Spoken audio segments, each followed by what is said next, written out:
Do me a favor and open up a web browser and type in google.com/foobar. In this video, I'll explain how I stumbled across this secret Google website. About 2 years ago, I was working on a project for work, and I needed to write quite a bit of Python code. I was still learning the syntax, so I spent a lot of time Googling Python questions. After a couple of months working on this project, something bizarre happened. It was a Friday afternoon, and I was sitting at my desk typing a Python question into Google. When I hit enter, instead of seeing my search results come up, the entire browser page flipped over and revealed a black command prompt with the words, "You're speaking our language. Up for a challenge?" My heart skipped a beat. All of a sudden, I felt like I was Matthew Broderick in the 1983 movie War Games, and I had accidentally stumbled onto a military computer. I enthusiastically clicked the "I want to play" button and was brought to a screen that looks like this.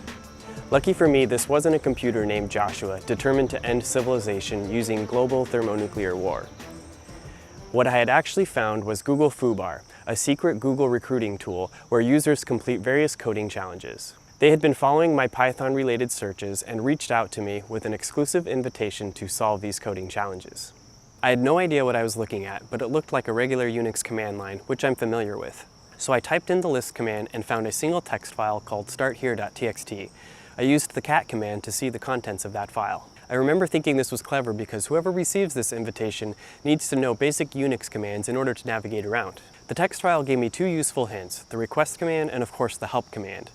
I typed in help to see a full list of commands. Reading through these commands, it was clear that I needed to request a new challenge and write my source code in a new text file. I could use the verify command to test my code, then submit it when I was happy with it. I requested the first challenge, and a timer popped up on the screen telling me that I had 24 hours to finish the challenge. My heart began to race again. This was so cool. I had the choice between Java and Python as a language to write my programming solution. I have very little experience in Java, so Python was my obvious choice. The challenge went something like this. Professor Boolean is an evil villain who's up to no good. It was my job to help bring her down. The chain of command is structured in such a way that each leader has at most 7 people working directly under him or her.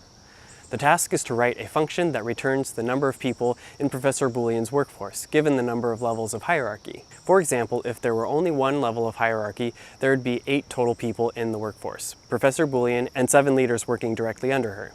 If there were 2 levels, there would be 57 total people. A quote that is often incorrectly attributed to Albert Einstein came to mind. If I had 1 hour to save the world, I would spend 55 minutes defining the problem and 5 minutes solving it. I was given 24 hours to save the world from a fictitious villain named Professor Boolean. If you're adventurous, pause the video here and think about how you would solve the problem.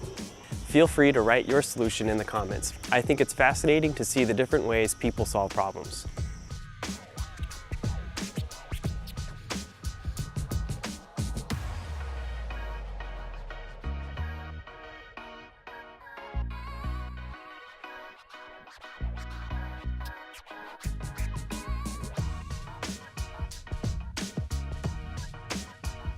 My approach was to get a piece of paper and start drawing diagrams.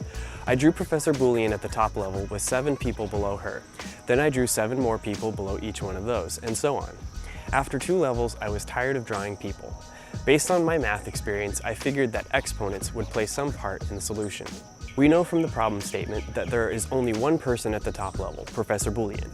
We need a way to mathematically describe this. If you remember how exponents work, any number raised to the power of 0 is simply 1. So we can describe the number of people in the top level as 7 raised to 0, which equals 1.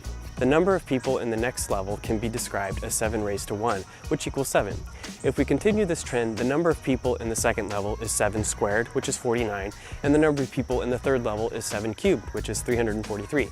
If the variable I represents a specific hierarchical level, we can describe the number of people in level I as 7 raised to the I. For example, in level 5, we know that there are 7 raised to 5, which is 16,807 people. At this point, given the number of levels, we've figured out a way to describe the number of people at each level. To calculate the total number of people in Professor Boolean's organization, we just need to add up all of the people at each level. I'm not a mathematician, but if I were, I'd describe the total number of people in Professor Boolean's evil organization as the following equation.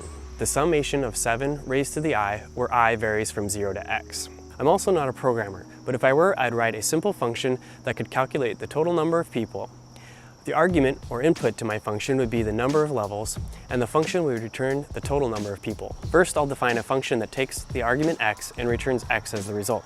This isn't a very useful function. Next, I'll create a variable called total, which will keep track of the total number of people. I'll set total equal to 0 for now, and have the function return total instead. If I were to run this function now, it would simply return 0. As I discussed earlier, the main calculation I want to perform is adding the result of 7 raised to 0, 7 raised to 1, 7 raised to 2, and so on until we get to 7 raised to x. For now, let's set total equal to 7 raised to x. Now we have a function that's actually taking a number x, doing something to it, and spitting out a different number. To get the total number of people who work for Professor Boolean, we want to add the number of people at each level. In programming, a common way to repeat some code over and over is using a while loop. To help construct the while loop, I'll create another variable called level, which will represent the current hierarchical level, and set it equal to 0. I can set up a while loop and give it the condition while level is less than or equal to x. This will cause the loop to continue to execute over and over until level is greater than x. We'll tweak our calculation to say that total is equal to total plus 7 raised to the level. Finally, we want to increase the level by 1 each time we go through the loop, so we say level equals level plus 1. Every time this loop executes, the number of people at the current level is calculated, then added to the previous total. Once that is done, the level is incremented. This will continue until level is greater than x, at which point we exit the while loop and the function returns the total number of people.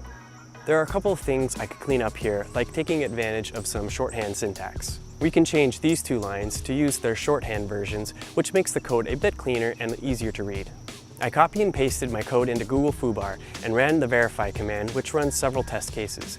My function passed all the tests, and I submitted my code with more than 23 hours still on the clock. I spent the next few weeks requesting new challenges from Foobar and had a lot of fun figuring them out. I got stumped on 1 or 2 of them and failed to complete them before the clock ran down. After I had completed about a dozen or so challenges, Foobar congratulated me on my progress and asked if I would like to share my contact information with a Google recruiter.